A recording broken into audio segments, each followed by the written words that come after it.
Will be joining us. Oh, great. Okay.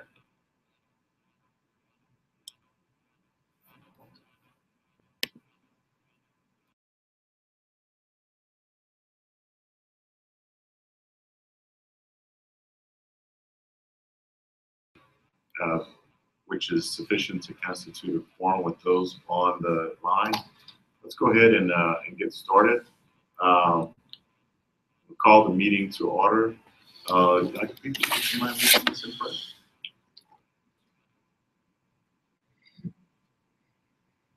Shall we pray?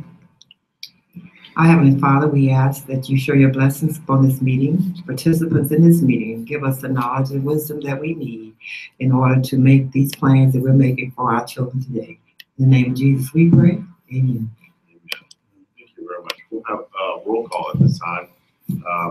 Preston Castillo here, Dr. Whitfield, Dr. Bagayoko, Dr. Belton, Dr. Gaines. Yes. Dr. Harrison, Dr. Peoples, Yes. Ms. Smith, Dr. Yapolo, Here. and Dr. Tarver is our ex officio member. That said, we have a quorum. The next item on the agenda is the adoption of the agenda. I added one item, and that is the approval of the minutes to the agenda. So the agenda that you have before you, for those of you who are present, has one additional item, item number 5, approval of the minutes. Have a motion to adopt the agenda, please. Second. All right, it's been properly moved and seconded by Dr. Bagayoko and seconded by Dr. Gaines. All in favor, say aye. Aye. All right, the agenda is adopted. Thank you. Any public comments? All right, I don't see. Yes. Ms. Stewart's last name is Smith. Yeah, one of the minutes. Did I misspell? Okay, great. Sorry about that, Pam. Not a problem. All right. That said, no public comments, and as it relates to the minutes, there is one change. We'll correct Ms. Stewart's last name. And obviously they're very brief. If you don't mind taking a quick look at them, they're behind the agenda that was passed out to you. Second page.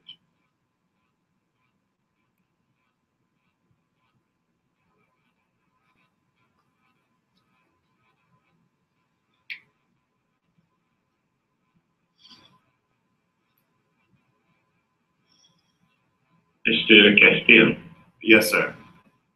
the agenda that you're passing out is the same one that you sent to us earlier? It is slightly different. It has another item, approval of minutes. And for those of you who are on the telephone, you don't have a hard copy of the minutes. They've been passed out today. Yes. Thank you. You're welcome.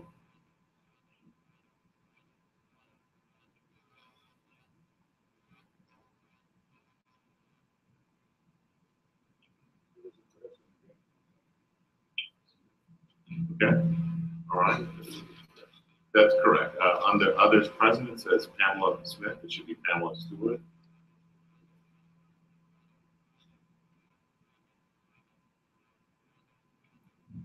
All right. Here's what I'll do. For those who are on the line, normally we don't read the minutes, but it's only 2 very, very short paragraphs. It says the meeting was called to order by Committee Chairman Preston Castillo. An invocation was given and the roll was called. There were no public comments. After discussion by the committee, Chancellor Roy Belton moved and Dr. Ronnie Whitfield seconded the motion to approve the filing of an application to allow SUS to become a local charter authorizer. The motion passed unanimously. Meeting adjourned. That's it. I'd like to entertain a motion to approve the minutes as amended. Second. All right, all in favor of the minutes? Aye. Aye. All right, the minutes are therefore approved. Thank you. That motion passes. That then takes us down to the informational item. For those of you who are on the the telephone, we sent to you a copy, a draft of the narrative for the local charter authorizer application. For those of you who are in the room, what I've done is taken not only that narrative, but I prepared a binder, and in your binder you have 11 documents. The first is the actual local charter authorizer request for application that appears online. What's significant about it is that we've actually filled in some portions of that as it appears online because it's an interactive document. And so, Pam, I know you're looking at it and you're looking at me. And so what I'll tell you that's in it is our cover sheet, and you'll see that there are some projections that we'll talk about a little bit later. The second document in the binder is the actual narrative that we'll discuss that everyone should have received today. Those of you who are here, it'll look a little bit different in that I've added a watermark and some page numbers that will help us a little bit as we talk about the document. And we'll get to that item shortly, and I'll turn it over to Ms. Stewart to discuss the narrative. The third document in your binder is one of the appendices that are referenced, and that is the charter school authorization projections. And I will tell you that these projections were, frankly, just sitting down thinking about what schools we've been talking about so far at the New Orleans campus, the Shreveport campus, and in the Baton Rouge campus. That's something I want to visit a little bit more with the committee so that we can talk about what we have. Someone just put us on hold online, and they've got music playing. Okay, all right. And then the fourth item in the binder that I know those of you who are here can see, we've sketched out an organizational chart for how this operation would work with regard to the board becoming a local charter authorizer. Obviously, this is all subject to change. And the relationship of the LCA leader, who we're calling the superintendent. And again, we'll go through that a little bit further as we go through, but you'll see that, and you will, I'm sure, have some suggestions and comments. We've got in tab number 5, position description.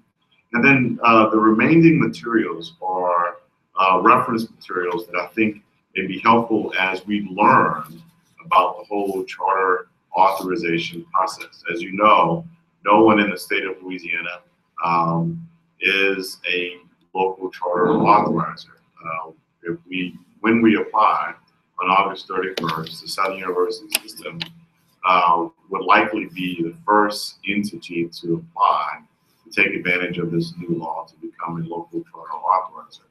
We're not the only one in the country. Other states obviously have a similar law or set of laws, and in fact, what you'll see as you and probably have seen as you've gone through the narrative that Ms. Stewart has put together for us is that some of the language, frankly, is borrowed from other states in their application process in terms of principles and standards and rubrics that they've adopted. So we've tried to look at what we think are some of the better standards and language. And we try to include that as much as possible in what we prepare. Now, we've got, like I said, other reference materials. So the sixth item is the local charter school performance compact. And then in the back, an organization that is sort of the leader in this particular area, the National Association of Charter School Authorizers, they prepared a document, Principles and Standards for Quality Charter School Authorizing, that I thought it would be helpful for the committee to have the opportunity to review so that we can become as informed as possible about this new venture that we're getting into in terms of becoming an authorizer. And then another document with regard to charter authorizing under tab 8. It's entitled Charter Lenders and Charter Authorizers. You will see over the coming months why this sort of document will become particularly important because those issues are going to quickly come up. These documents are readily available on various websites, and then the last three documents, under tab number 8, a legal handbook for charter school boards, the charter school toolkit put out by the Louisiana Association of Public Charter Schools, and then finally the actual charter school law that includes the law relative to charter school authorizers that was enacted a few years ago, and you'll see it on page 3 in the section is chapter 4 of that section, and it's important because Dr. Bagayoko asked a very important question last time that had to do with the law relative to an entity becoming a local charter authorizer, and the question that Dr. Bagayoko raised, if you recall, was SUNO had a relationship with the Thurgood Marshall College Fund and such that Thurgood Marshall had actually obtained a charter license to operate a charter school in conjunction with SUNO. And therefore, Dr. Bagayoko asked the question that to be a local charter authorizer, one of the requirements is that you must not be in the business of operating charter schools. Well, that we knew for that had not happened, that we were not operating a charter school, but the license was out there. In the last 6 weeks since we met, and Dr. Upolo, you can chime in and add any additional clarification. But it's my understanding that Thurgood Marshall has now surrendered their charter school license back to the local district. Is that correct, Chancellor?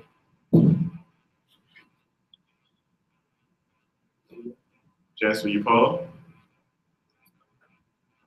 I'm here. Okay, sorry. I'm not sure if you heard the question. Is that we're talking about the fact that Thurgood Marshall had a local, had a charter license, and that it's my understanding that that license has now been surrendered back to the local school district. Is that correct? I would think so. I've not followed them to see whether they've surrendered. They've taken it back to the local school district. All I know is that they no longer have the desire to have any kind of presence in New Orleans. Okay, all right. Now, whether or not they surrender the license is their own internal matter, and we need to call the Orleans Parish School Board to find out whether that's the case. Okay. But publicly, they did say that there are some challenges around here. They could not find a proper home. They had some other things that they were going through. So they gave up the idea of having a charter school in New Orleans. So that's what is out there publicly. Okay. Mr. DeQueer, we may just want to, I'm sorry, I was just asking Mr. DeQueer, you may just want to confirm that what I don't want to do is when we file the application with the Bessie board that there's something out there that has our name that suggests in any way that we have a relationship with the charter school other than what we're applying for. Dr. Peoples? The College of Education at one time had the Thurgood Marshall Girls and Boys School at Capitol High. And I think I mentioned that last time. We may want to check to see, but I know they have separated their services at this point, but you may want to check to see if there is anything lingering with it. Which school again? Capitol. At middle or high school? High school, girls and boys school. Okay. Yep.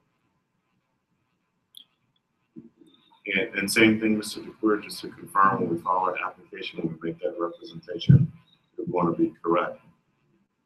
All right. Well, I think that ties up that back yet.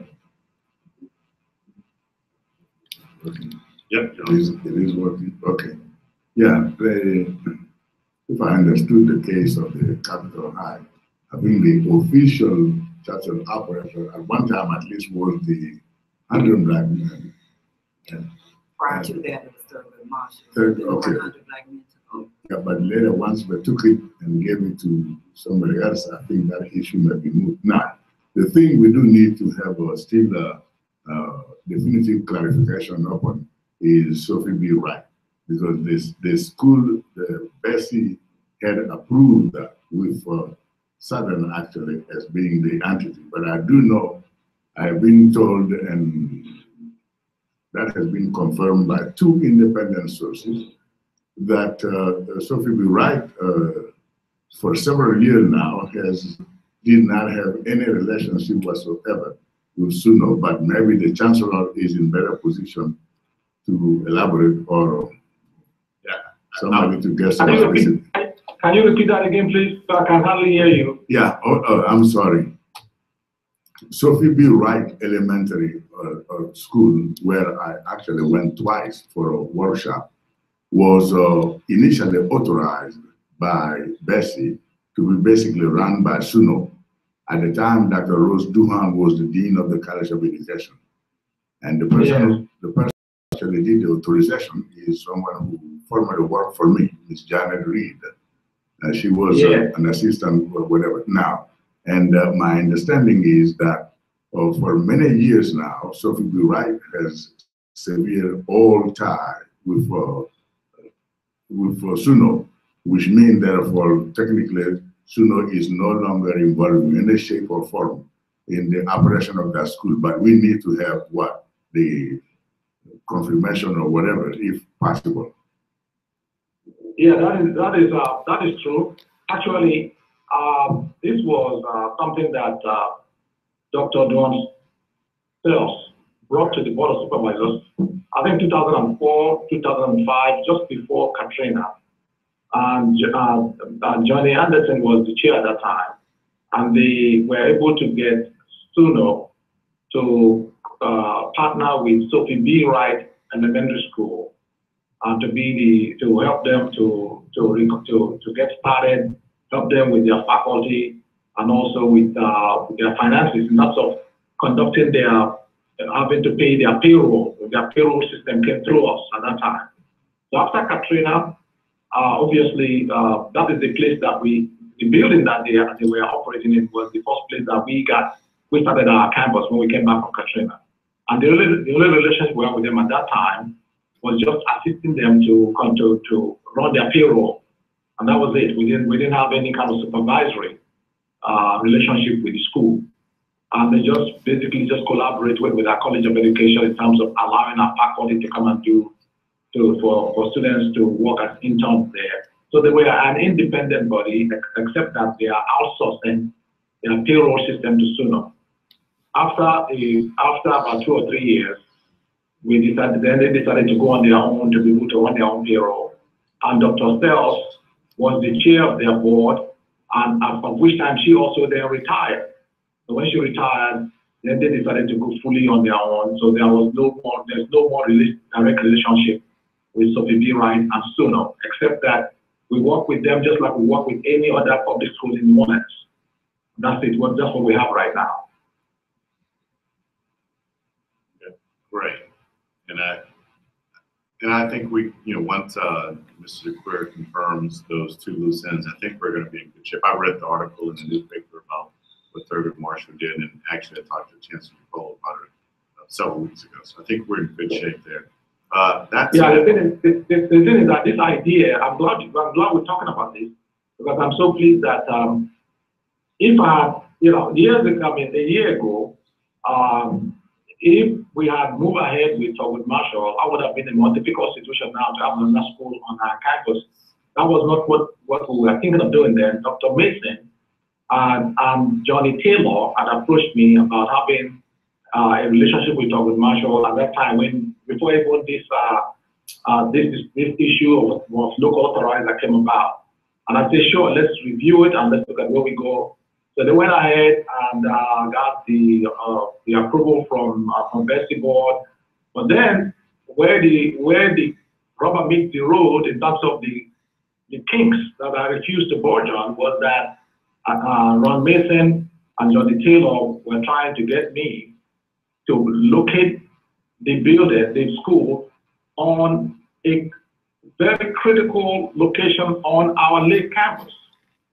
Our master plan had called for the College of Education to be located in the northeast in the southeast corner of our Lake campus, which is a very, critical and visible area, of which if you're riding on Leon T. Simon, you're going to see the building, and that's where they wanted to put the building. And I said I didn't go for that. And so that was one of the problems there. Another problem was Johnny Taylor of the Talbot Marshall sent me a proposal suggesting, approved by Ron Mason, suggesting they were going to give SUNO $1 a year for the next 25 years, and that's going to be our compensation. And I said that was something that was brought to my attention when we started talking about this discussion earlier. So that's one other area I refuse to give in on to. I think financially it's not helping SUNO. Secondly, you are also occupying a space that we've already identified on our master plan as a space that the College of Education will occupy. So Ron Mason and I went back and forth, calling Johnny Taylor and all that. So they finally decided to go somewhere else to look for a place to put their campus. So they went to New Orleans East. They also faced some difficulty there, because when they got there, the location that they were looking to put the school was too close to a liquor store and some other ventures that the community had indicated is not suitable for a school like that to be around. And they also said, why is the school coming over here? So with all that two levels of frustration, they decided to pack their load and go. And at that time, Ron Mason has already moved to UDC. So they felt, okay, let's go and continue our discussion with Ron Mason at UDC. So that's the nuts of the story. Yeah, you mentioned something with regard to how things work, and Mr. DeClear, you can correct me if I'm wrong, as it relates to local charter authorizer. In addition to not operating an actual charter school, in terms of revenue, you'll notice when you look at the actual statute that the revenue by which the actual authorizer may be derived from the actual charter schools themselves. Because again, backing up and thinking about what we're doing, is what we're saying is we're authorizing other charter management operation companies to come in and operate a school. We'll grant them a charter, a license to do so. So for example, let's say on SUNO's campus, ABC CMO wants to come in, like Thurgood Marshall, and wants to actually operate a school with, or let's say on SUNO's campus or nearby. What the Southern system would do is simply, if it thought that that would be a successful model that it wanted to encourage, it would grant the application for that particular company to operate a school. So it could be on SUNO's campus, it could be near SUNO's campus, it could be wherever we want. It would be up to this institution as a new authorizer, much like the Bessie Board, much like a local school district, to do so. So if you look at, for example, and those of you on the line won't have it, but if you look at tab number 3, tab number 3 is the charter school authorization projections.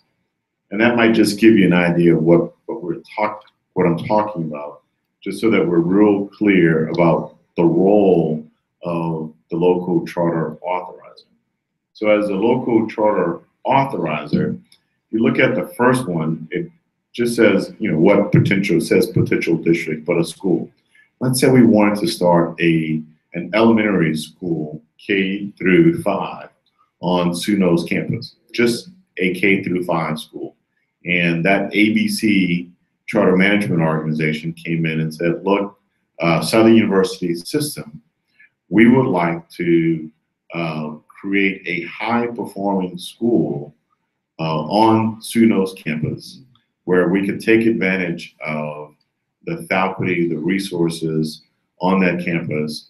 Would you, Southern University system, grant us a charter to do so?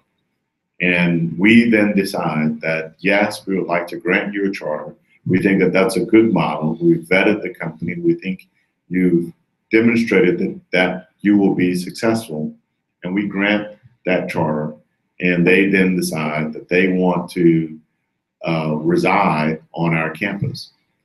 Well, at that point, a lot would need to happen in terms of space, for example. The university potentially would have the ability to lease space to that CMO.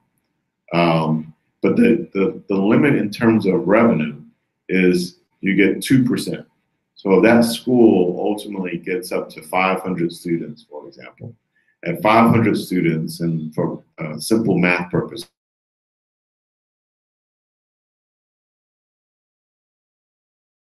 that's 10,000 times 500 students, which is $5 million. So the Southern system at 2% would then generate $100,000 annually from that school having granted it a charter. Same thing could happen if a middle school, we granted the same or similar charter to that same CMO or another CMO to start a middle school.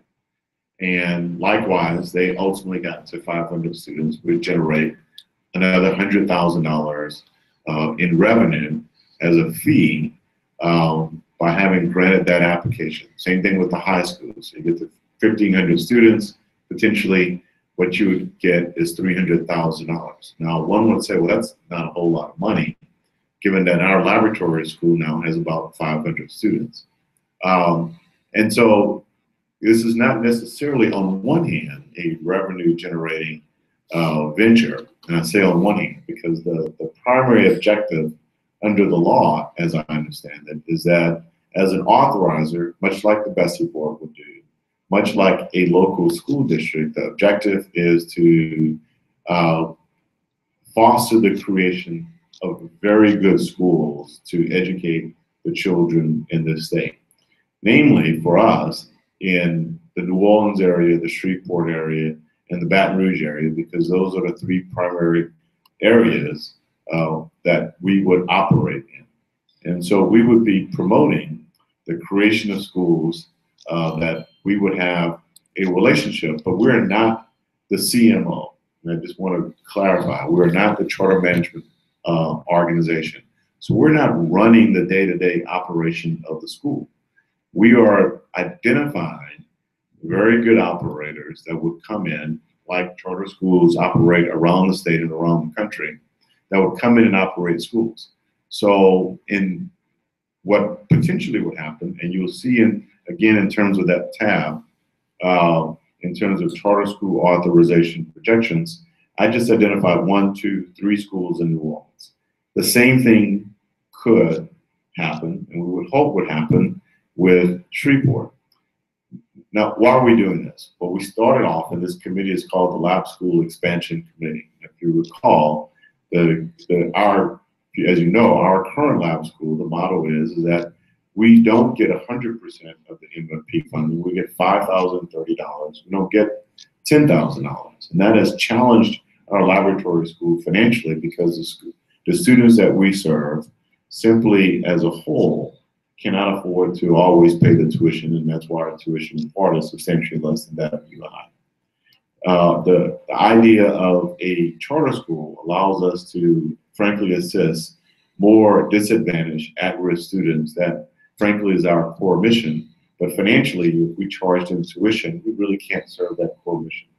But this model here is creates a financial opportunity for successful operators in connection with the Southern University system to be able to operate successfully.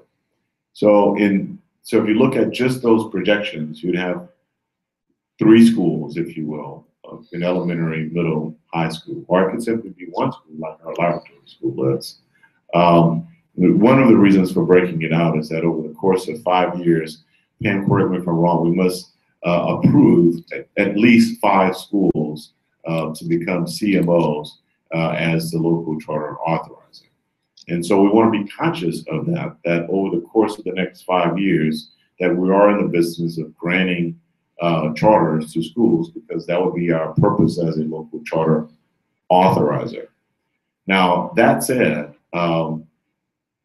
one of the things that we may want to explore is from the real estate side of things. Dr. Williams, who's on the line, is quite aware that this Shreveport campus recently acquired via a lease a building that the local school district, the Caddo Parish School District, operated a school in. Now, we could offer that same building to a CMO that came in and said, look, we've got a building. If everything worked out legally, we could sublease it, we could acquire that building and then lease it to a CMO. Or we could, frankly, consider options for building new structures. There are some organizations here in the state of Louisiana that they've got relationship with companies where they are also heavily involved with the real estate component. Frankly, here in Baton Rouge, for example, and in New Orleans, what has happened is when RSD has come in and taken over schools that were failing, they then made available those buildings for charter schools to come in and operate local schools.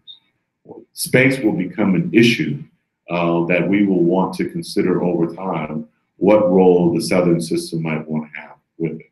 For example, do we want to construct buildings and lease it to the CMOs, thereby creating revenue streams? Those are discussions that will take place over time. So to the issue, Chancellor Upolu, I raise all of this and say all this just so that we can be aware that in our role as the LCA, as opposed to as a CMO, that we're simply granting the charter, we get our 2% fee, but then the potential for generating revenue would come in lots of different forms if we chose to do that through providing services to those CMOs through arm's length relationship contracts that would develop, in which we've seen develop in relationships with other CMOs throughout the state of Louisiana. But I just wanted to add, if I could, perhaps some clarity in terms of what an LCA does versus a CMO and the limitations in terms of revenue streams. And we'll be very conscious to make note of that in our application. But it is an opportunity for us to do what we do, and that is educate students, hopefully at the highest level. I don't know if that was helpful or made it more confusing, but I just wanted to add that additional information. That said, Pam, you want to talk about our narrative that we prepared? Pam will tell you that it is a draft and still a work in progress. We're still tweaking it as we speak, and we wanted to give you an opportunity to give feedback today and over the next several days as well. Pam, do you have your microphone right there?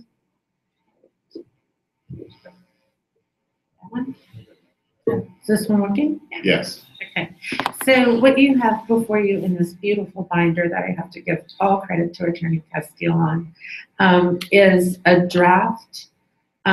Before we go into the draft, there is one document that I want to particularly bring your attention to under tab 10.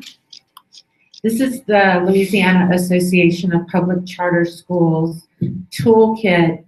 Now it says for parish school boards. In reality, this toolkit is for charter authorizers of all kinds. So in terms of actually the best document in here for you to look at to see an overview of how authorizers will interact with their schools is tab 10. This is an excellent resource, and it was developed here in Louisiana, so it is specific to our laws in our schools. So I just wanted to bring your attention to that. Back to our draft. This is very much a draft. Attorney Castile, Dr. Harrison, and I have put together the structure of what we believe quality schools will look like as authorized under Southern University. There is information that is yet to go in. What's primarily missing from the draft is the data about the current school performance surrounding the three university campuses but we felt that that was information you were all probably well aware of. And we thought what was most important to get before you today was the structure that we were proposing for the criteria by which Southern will seek and evaluate operators for charter schools. So we also wanted to make sure that we received your feedback on what you felt was going to make a strong Southern authorized school. So if there was any input, we didn't want to finalize this in any way before gathering your feedback and your input on the proposal. Attorney Castillo, how would you like to go? Would you like to go through it section by section, or? I would want to go through it section by section, and Okay. probably at a, somewhat of a high level. I'm very conscious of the fact that you all received this yesterday and may not have had an opportunity to really delve into it and dig into it like you want to. So if you can touch on the sections very broadly, I think that would be helpful. And then we can pause and at each section and ask if there are any questions. And then what I want to do, just so that you'll know, for the board meeting, maybe prepare a very brief PowerPoint with high-level topics that we're covering. And I'll defer to Dr. Tarver. Just called. He was still stuck in another meeting, and that's why I stepped away for a moment. But I'll defer to him in terms of the extent of the presentation on next Friday, and what they're authorizing us to do, the board, is to file an application. And so it was on the board agenda last month. I asked that it be taken off because to the extent that there were questions, I thought we needed to see, this committee at a minimum needed to see what the actual application looked like, to the extent that the board members will ask questions. And then likewise, they needed to have it and review it, because once they do that, it's a big deal. And it becomes very public. It's public now because you all have it. Okay. Thank you. So the executive summary is basically an overall view of why Southern is choosing to become a local charter authorizer, and a little bit of background about Southern and why this fits so well within Southern's mission. Where we would, and actually what I'd like to do, Attorney Castillo, is perhaps share my email address so that if anyone has written comments, they could forward them to me as well, so we can make that available. Sure. So we have the executive summary, we have the mission and vision, both of which relate to Southern's history and how the choice of becoming an LCA moving forward in continuing its mission of preparing high quality high quality educators, and an opportunities for children and families and communities to receive better educational options. So those first two sections are really more historical and visionary than they are structural. In the next section, we are asked to describe what are called regional labor market areas. The regional labor market areas we are applying for are those that surround the 3 Southern University campuses. And we have given a little bit of background on each of those areas, and the statistics that will be dropping into this are the academic achievement levels and scores of the students who currently reside in those areas. We've also alluded to the lack of high quality options in those areas, with the number of schools and number of children who are at this point attending D&F schools. And then we wrap that up with how the serving these children aligns with Southern's vision and mission. Are there any questions or thoughts on those first two sections?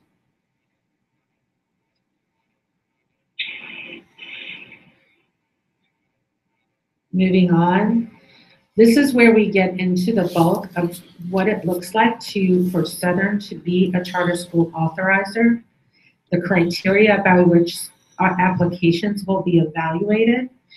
And in identifying that criteria, we looked to a number of resources, including the demographics and the educational needs of our target populations, work of Southern's own deans and faculty, along with the executive director and program chair of two of the most respected university-based authorizers in the country. That would be the SUNY in New York and Central Michigan University, respectively.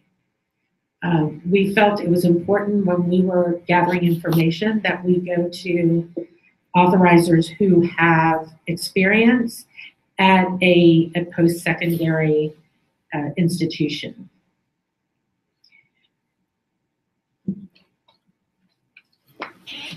The next question has to do with the criteria that we'll be using to evaluate our schools. As you can see there, we are looking at a proposed applicant's mission, vision, and desired impact, student achievement, so their educational plan, the compliance with charter schools, laws, and policies. So we want to make sure that they understand what their responsibilities are as a charter school operator. We are looking for operators who are relying on who use data-driven systems so that we can accurately assess their impact. We're looking for schools who use high-quality assessments. And when we say high-quality assessments, we are talking about both standardized assessments as required by the state for public schools and assessments that are used, interim assessments that let a school know and let us know once we've authorized them that their students are on track to reach academic objectives for the year. We are looking at their enrollment targets, the public outreach that is particularly important in Louisiana as Southern moves to be the first local charter authorizer that is not a local school board or the state. We want to make sure that we do that our schools do an adequate job of reaching out to the public to let them know that they'll be representing Southern's high standards. We'll be looking at management and leadership of the proposed schools and their financial capacity to remain solvent and viable. Does anyone have any comments on the criteria that we'll be judging schools' applications by? President. Yes, sir. I don't know whether you need me any further. We have this Hurricane Danny that is now on the Gulf. It's been upgraded to Hurricane Cat 3 right now, and I want to meet with my folks so that we can get ready and talk about possibilities. If you don't need me, I don't. I would ask though that you and your staff take a very hard look at the application and let us know if I was going to say this weekend, but you're going to have your hands full. But just between now and the board meeting, whatever comments, suggestions you have, keeping in mind that on the 31st, we're going to file the application. So we'd like as much input because at some point, folks are going to start asking you all some detailed questions. That said, thank you for joining us, Chancellor, and best of luck to you and the campus there. Okay, appreciate it. Mm-hmm. Thank you. And Preston? Yes. Hi, this is Melva. Hey, Melva. I'm on too, and I do plan on reading it thoroughly. As you know, I'm thoroughly engaged with charters already, and so I did get a chance to take a peek at the application, but I will, go really in depth. But I wanted to just say hello and make sure everybody knows that SUSLA you know, is a part of this. We've completed our letter, but I did want to just ask before I hop off the call, if you could just shoot me for our support letter, just you know, who we should put that letter to, and then I can get that to you over Monday. Yeah, in fact, you asked me that, and I think we should address it to John White, as superintendent of the Bessie Board. If you don't mind doing that, I think that would be great. Okay, we will. And We'll get it done. We'll do we'll it ask- Monday. Thank you all. Great. for Now your we'll work. ask Chancellor Upolo to do the same thing. So Okay, great. why don't I do this? Because I'm looking around the room and I'm getting a sense of, one, everybody really hasn't had a chance to dive into this. And so instead of Pam going through and saying, what do you think? And everyone's going, well, I really hadn't read it. So whatever you say, we're going to just go, we're going to nod politely. But why don't I, and Dr. Williams, yes. This is Ann Smith, Hi, Ms. and Smith. I just wanted to kind of share with you that I was listening in on the conference today, and I would too, if you're going to make any changes, would you shoot it to me by email so that I can keep up with the progress that you're doing between now and board meeting. Yes, ma'am. Absolutely. And likewise, particularly in terms of your expertise, because this is new for the Southern, well, for anybody to do. Right. So whatever thoughts you can share with us, please let us know, and feel free to call me anytime. Okay. Thank you. Thanks a lot. Okay, we'll continue on, but why don't I do this, Pam, if you don't mind me jumping in as it relates to the narrative. Please do. And say that there are things that are particularly important. I touched on the one as it relates to, that I think in terms of projections, I'd like some feedback, because this is one of the things that we have to say. We have to say what we think. We're going to have to put together a proposed budget, authorization projections, and that's tab 3. And in terms of those projections, you know, what sort of schools do we envision? I sort of laid out what I think it is that we're going to do, because that's the primary reason why we get together. And keeping in mind that as a local charter authorizer, frankly, you know, a school or a CMO from across town in Shreveport could say, look, I want to open a school too. And we would have the authority to do that if we thought that they met the criteria and they would create an excellent school. Now, I listed these particular schools that I have in mind based on conversations we've had over the last several years. But I want you all to think that through, because know that you have the authority to do way more than this, that the Southern system will have way more authority. I would caution against doing much more, because the standard is so high that the schools that we operate, have to be A and B schools. You know, overall, us as a local charter authorizer, we have to have an average, no lower than a B, correct? So we can't be a C district, if you will, or they would shut us down. So that's terribly important, because that's a higher bar than anyone else. And so that may explain in part why no one else has done it.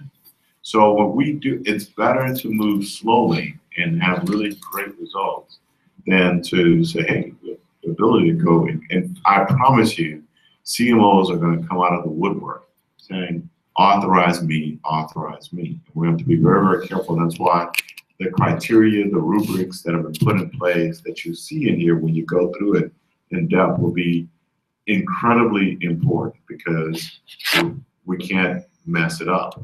The other thing that you need to be very, very conscious of is that right now we operate 2 schools, a lab school and a virtual school. Our laboratory school, while it's continued to make progress, our laboratory school, as of the last cycle of grading schools, was 1 point away or so from a B, but it's still a C school. So I'm hopeful that it will be a B school the next go round. Having said that, we're not, that as an LCA, we would not be authorizing, and they wouldn't be considered one of the schools. But if you want to be an LCA, and you say that, look at me, we're this great organization, we can operate A and B schools, someone's going to ask the question, where's the proof? Have you done it so far? So we've got to be very, very much aware of that. We also have a virtual school that has been online for a few years. It likewise this year will get a letter grade. And as a new school, it will probably not have a very good letter grade. And we need to be conscious of that. Now, we also have to balance that with our mission. And our mission is to work with some of the more challenged students who could be extraordinarily selective and have a higher grade. And we're going to think that through, because the law doesn't say because you have more at-risk students, you don't have to have a B or higher. And so be very, very conscious of that as we move our way through. But I'd like feedback on this, because it's going to be an appendix. It's going to be something that folks will quickly go through. And then Pam, you and I talked about what does the organizational structure look like. So under 4, in terms of the organizational chart, it's not as pretty as we would like it to be, but what you see is it sort of lays out the structure. And if you want, Pam, I'll take a stab at what we're trying to design. And of course, the Board of Supervisors will be the charter authorizer. And then we, the committee, we would be, and in fact, the local charter authorizing committee as the lab school expansion committee, part of what we're doing. And of course, under that is the College of Education. And the reason why we list the College of Education, we probably should make that plural, colleges of education, because both the Suno campus and the Baton Rouge campus have colleges of education. But then there is going to have to be, at a point in time, a leader who is going to be in charge of these new charter schools as an authorizer. Right now in our structure, on the Baton Rouge campus, we have a dean of the College of Education that does double duty as the superintendent of schools. Up until recently, it was a superintendent for Southern Lab. We now have the virtual school. Well, it seems like a natural move that position, superintendent of schools, would take on, at least in the beginning, because remember how this is going to work. We get approved, say, in December at the Bestie board meeting. Well, we then now have the authority to authorize the creation of these charter schools. It's going to take some time to receive applications, to approve them. So no school will open in 2016. Frankly, they probably won't open in 2017, but we've listed 2017 here. But a person will have to be designated to be responsible for overseeing that process. And that person can then be shared, I'm saying the superintendent, whatever we call that person, could share the responsibility. We probably need to pull that person out a little bit, and it not be the dean, and it not be the principal of the school, but we're getting to a point where the superintendent probably needs to be a standalone position, and that's why you see superintendent of K-12 schools, because that person will quickly start to operate and have some authority, and maybe superintendent won't be the name we ultimately agree upon. We may modify it, but that's the equivalent of what that person does. And as a part of the job description, saying that here's what this person is going to do, and there's a job description that's behind tab 5. But that becomes a critical leader in terms of how this is all going to roll out. And that money that we'll be generating as a part of the fee, what I see that those dollars, as they slowly start to grow, as being pooled with the other revenue from the lab school, from the virtual school, as that person sort of, as a superintendent, runs multiple schools. And so they're all chipping in. That allows then for the Southern University system as an LCA to generate more revenue over the next couple of years, such that that person may end up being a separate person fully supported by the LCA, perhaps. But you will see over time how it actually goes up. And once the schools are actually operating, because we're being held to such a high bar, you're going to need some sort of director of the application process and a director of accountability. That's sort of what we put together in place to ensure that we are making sure that those schools are operating at the level that we think that they should. That will then require more oversight and more resources in terms of staff to be involved in that process. And then what you see on the right side of the page, lab school principal, virtual school principal, that those schools probably just need to have their own principals.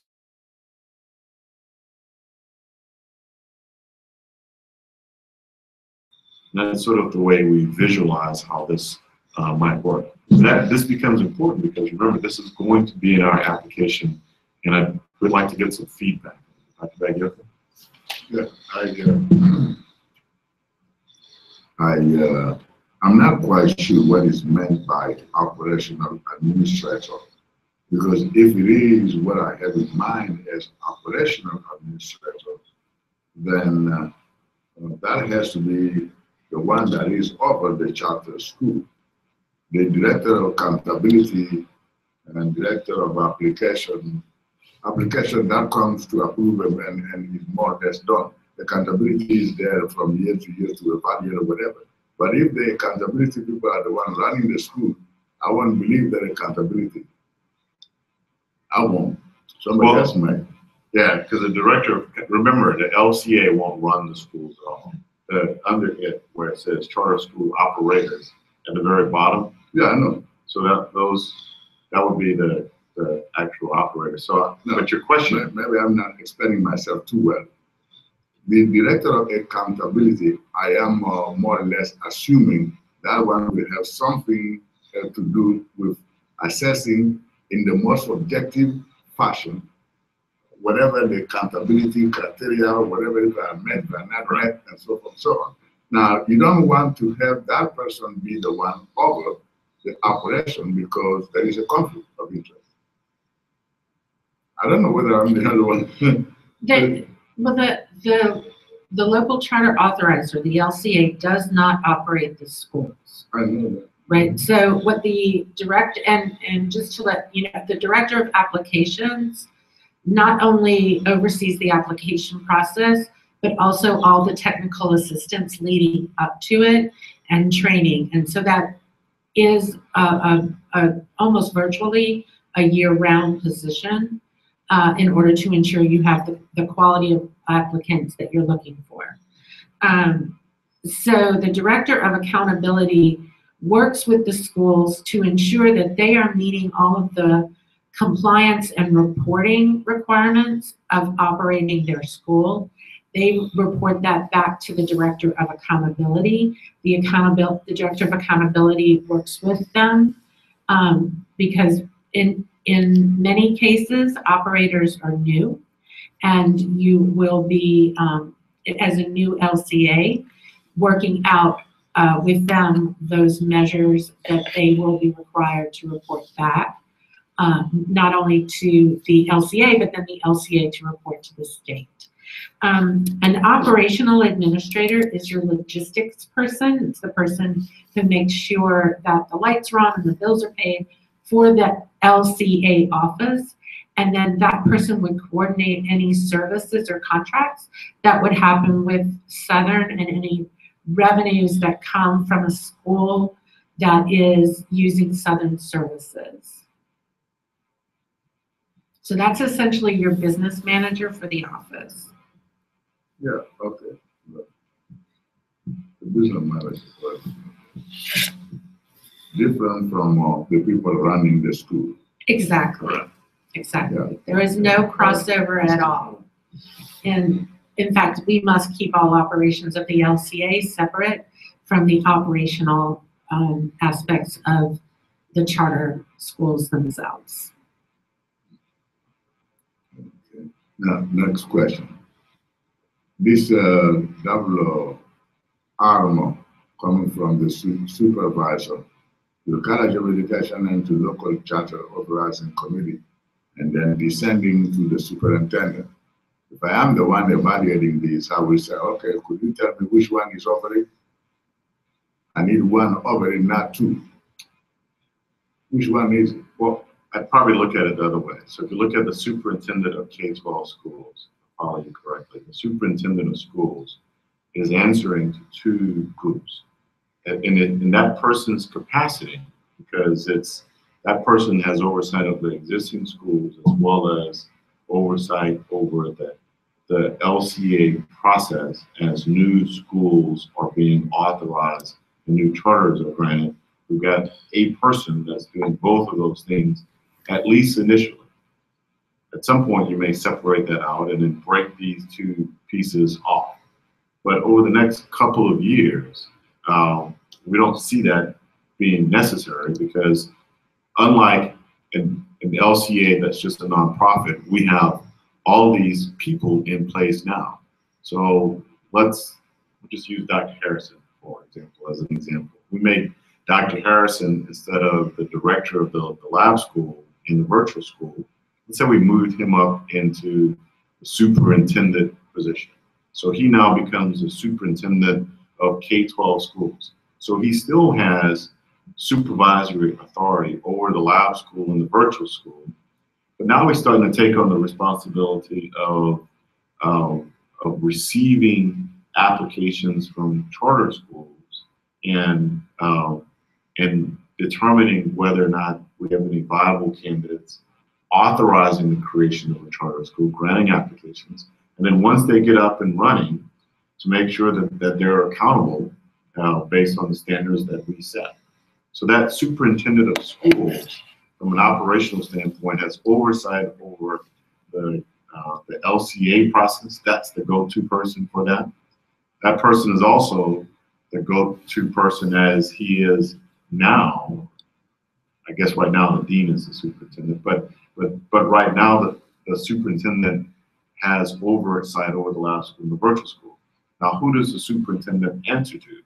It answers to this committee with respect to local charter authorizing. But that person also answers to the colleges of education that will likewise supervise that superintendent, because that's what we do now in our current structure.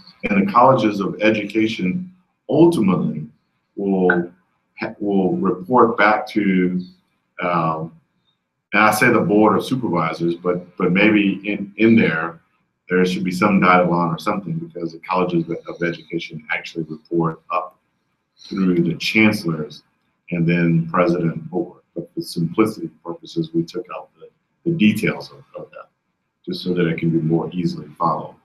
But maybe we may need some clarification on that. But generally speaking, that superintendent is answering to the colleges of education. I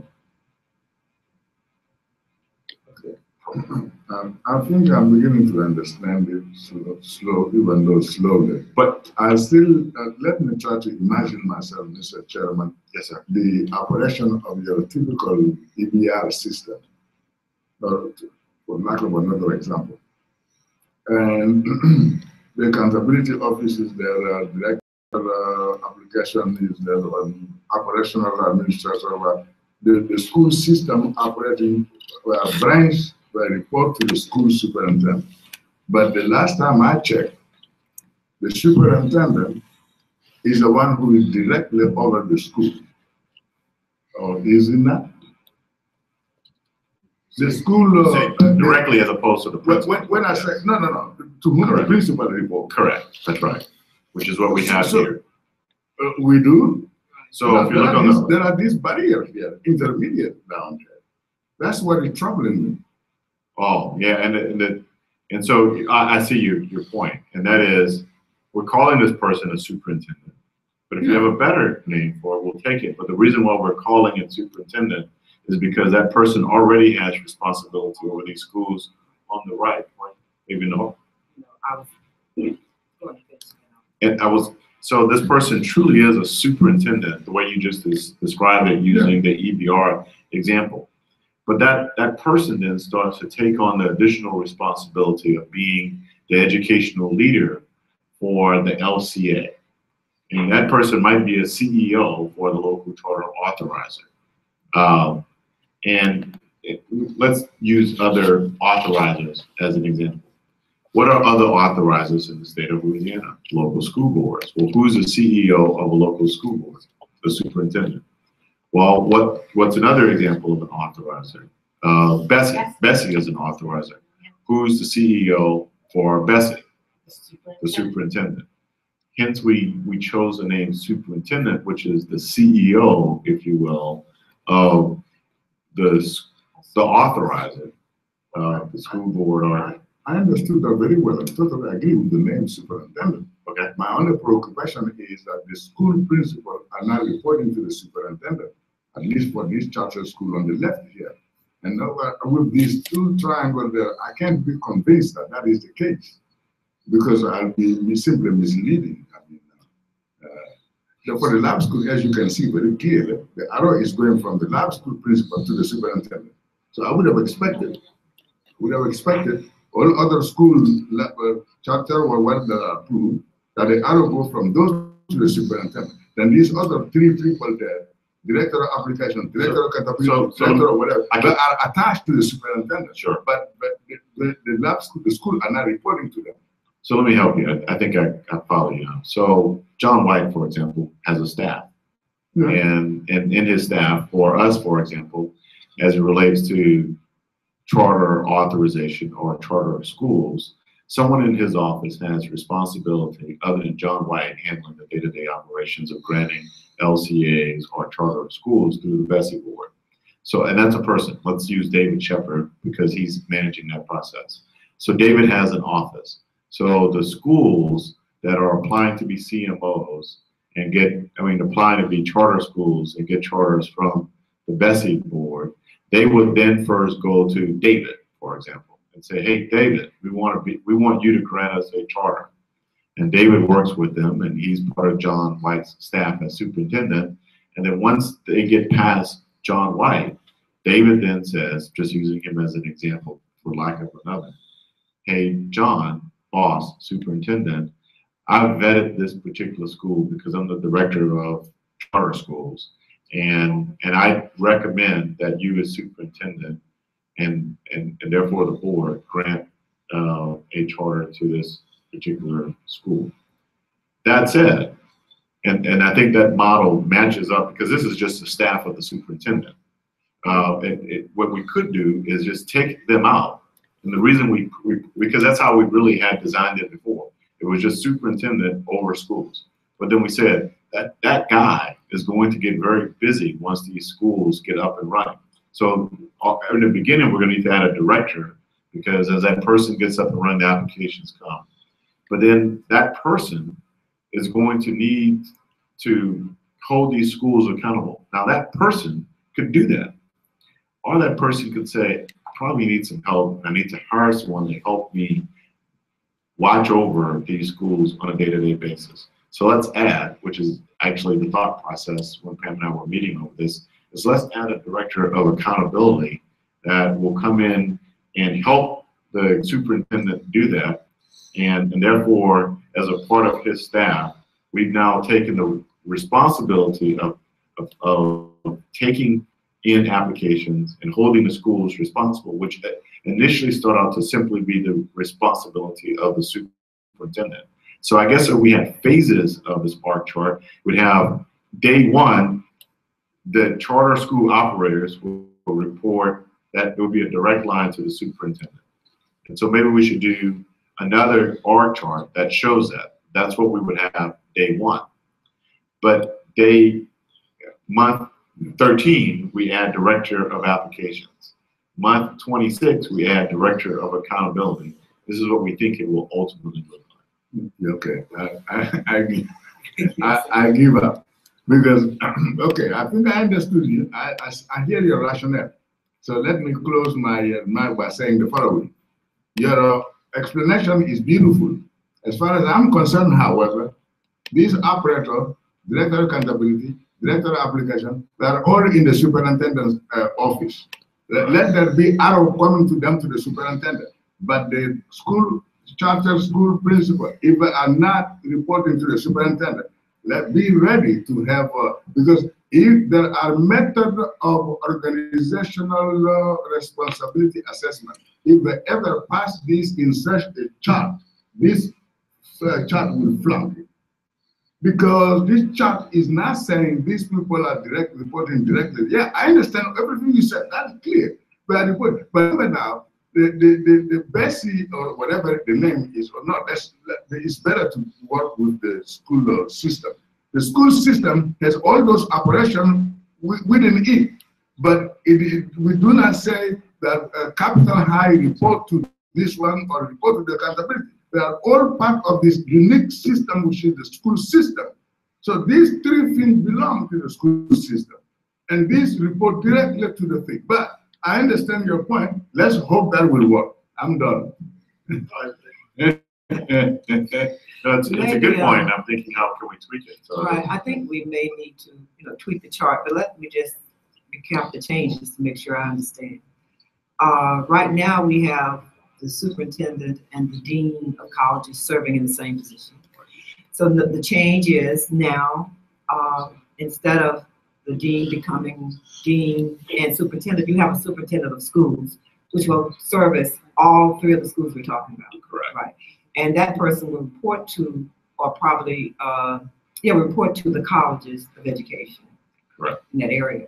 Under that, my understanding appears that, again, we could probably tweak the chart to make these lab school principals, and we probably make that plural, because you have lab school principals now that will be reporting. And you have your Southern Lab schools that will be reported, because you have Wetisuno, Susla, those different areas. Now, these organizations that you have. Well, let me interrupt right now. So we would not have laboratory schools at Suno and Susla. Okay. So what we would be creating here, and that's why those sort of prefatory comments, is that instead of calling them lab schools, what we're doing is we're creating charter schools that function like a laboratory school. Okay, so you want to change the terminology that you have, where you have lab school principal. So, no, that's why I would keep it singular. That's why it would be singular, because the only reason I would add plural is that I understand that Dr. Harrison wants to have a high school and a middle school or elementary school, something like that. So that could still be correct, adding principals plural. Right. But I think we still just end up having one lab school, which would be Southern Lab Baton Rouge, and you don't have newly created laboratory schools within the definition where we have it now. So this straight line and all of these lines going to that, and with that line going to the superintendent, indicates to me that all of these areas report to the superintendent. That's correct. So the director of applications, will each charter school have their own application, or there's be one person doing that for the whole charter concept? So in terms of application, and Pam, correct me if I'm wrong, is that the way it would work now, let's say, again, using Bessie as an example, or EBR, if a charter management organization said, look, I would like to operate, let's use the Mentorship Academy downtown. We went there yesterday. Mentorship Academy says, look, we want to start a school downtown as a charter school.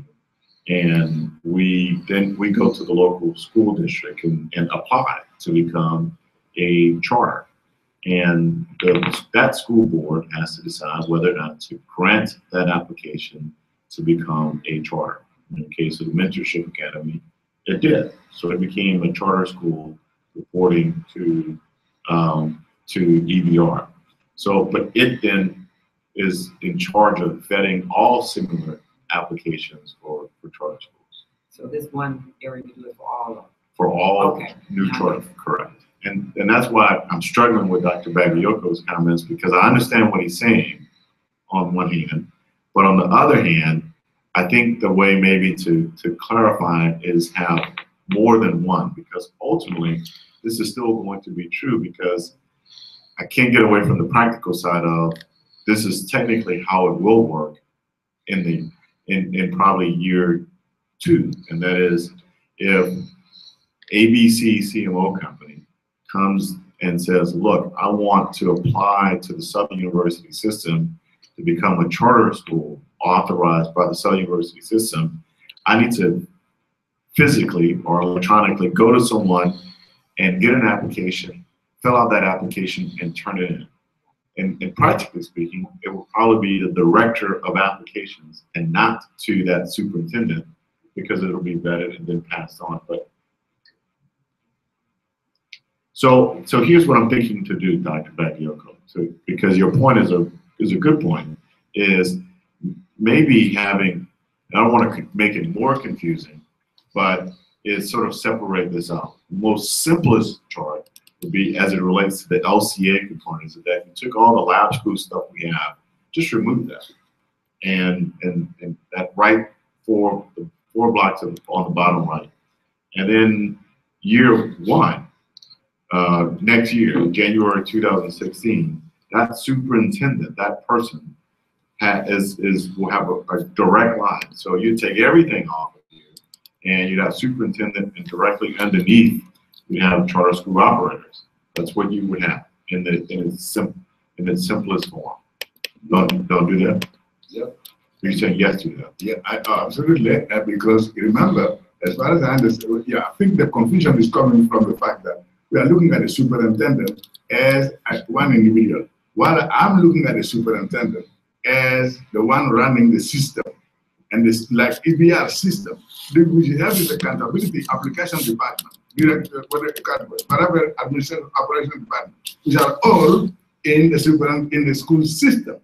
Now, these people, however, the principal, however, the line is directly to the superintendent. However, if somebody wants to apply but come to the school system, clearly, but will go to the application department. If it is the accountability issue, but we'll go to accountability whatever fee, or operational whatever, but we'll go to operational fee. The same way you have but the differences are coming from the fact that you are looking at the superintendent as one person, while I'm looking at the superintendent as the system, the school, I don't know what I call it, school system or what. And with the various components in it, which are these 3 things out there. Are you seeing that difference? I understand and what you're saying. And so I'm going to toss it back to you. And that is, I want to be able to, as a part of our application, demonstrate that we're going to have these particular positions. Yeah. And so I want to show that. Show them. So, yeah, and so my question is, how do you show that on the org? We show them the arrow on the side of, you can even have an arrow coming down, and then a horizontal line. These 3 are hanging. The line continues. The things are hanging there. The schools are hanging there.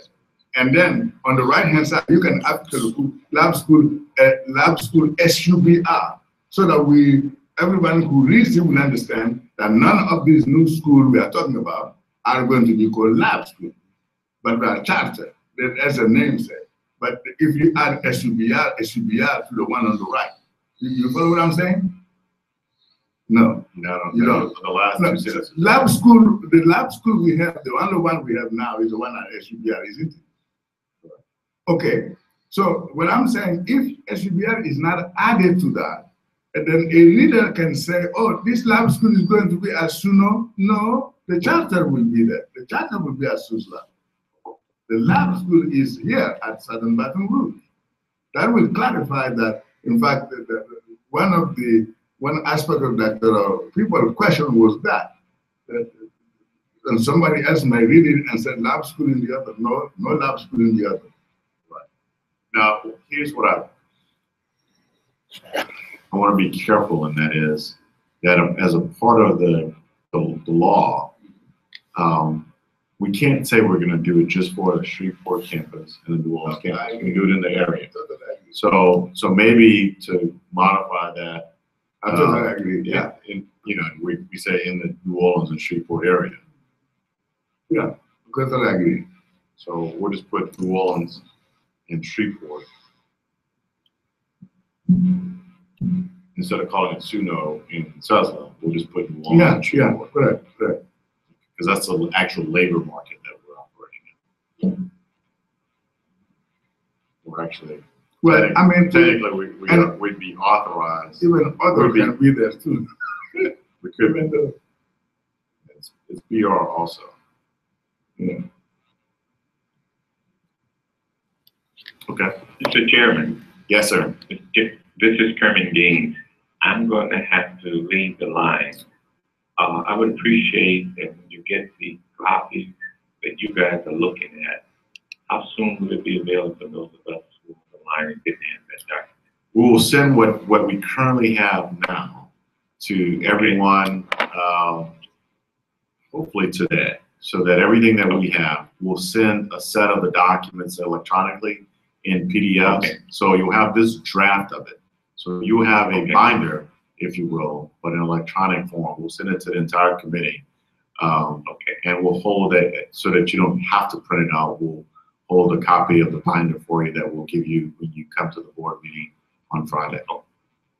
Thank you. Before I hang up, I want to say congratulations to all of you who've been working on this. I had a first read of it. I want to go back and read it again. And it looks like a very comprehensive document that we're working on.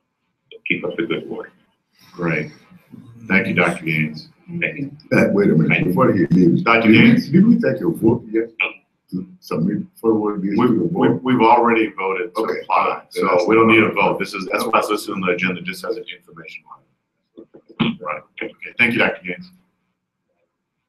All right. So maybe to kind of wrap this all up then, Pam, where I think we are is that I really wanted to have this sort of feedback, because that's one of those things that people will better quickly flip over to those two tendencies. The other that folks will look at very quickly in an application is your budget.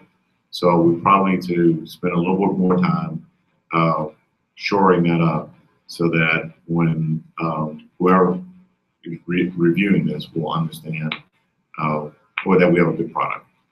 So that said, let me do this and ask, are there any other questions that we can answer generally with regard to the application? Dr. Bagliocco? Well, no, I don't have any question. All I have to say is that for what I could read so far, this seems to be a very well done document. So, but I'll be reading more in more detail now that I have the document in my hand. That way, if I have any comment, of course, you will be getting it. I know, that's why you're on the committee. That's why you're on the committee. Well, Dr. Williams, I'm not sure if you're still there. I know you're traveling. Thank you, and thank you, Ms. Smith. And this is a good meeting. And again, I want you to be all of you to be as informed as possible. We're going to more, and I frankly think that we are certainly pioneering. I just think we are, but as a matter of fact, we're pioneering because we will be one of the first, if not the first, to do this. And I think it will frankly be revolutionary in that, as it says in the executive summary, given that we, the Southern System, are located in the three top largest urban areas, our impact can be tremendous.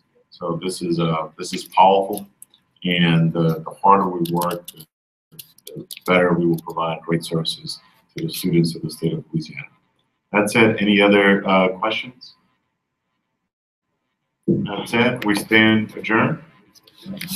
All right. Thank you, folks. And Brandon, by the way, just, I know you, like everyone else, you're just getting it. So look at it, whatever you need to do legally. If we're missing something, please let us know. Good deal. Thank you, sir. Look at that draft very carefully. There's glaring errors. I'm sure you'll all pick that up. Well, yeah, and if you see some, just edit. I know we have some, and The draft. Yes. yeah. No, I promise you there will. Yeah, they will be 19. Yeah. Yeah, we'll work on it, but, you see something Yeah, we will definitely. from no pride of authorship. Yeah, absolutely. This is, I would prefer more feedback than less. And the more specific you can be, the better. I understand, that's why you put draft on it, we understand. And in fact, when we submit it to the board of supervisors, I'm gonna leave the draft watermark on. Yeah. So that they understand that That's draft. it's draft and we want feedback from them. Right. All we're asking is not that they approve this document, all the details, but that approves the authority to follow. And allow us to find it. You just need to read it carefully to really understand, the organization of, that back into their guidelines.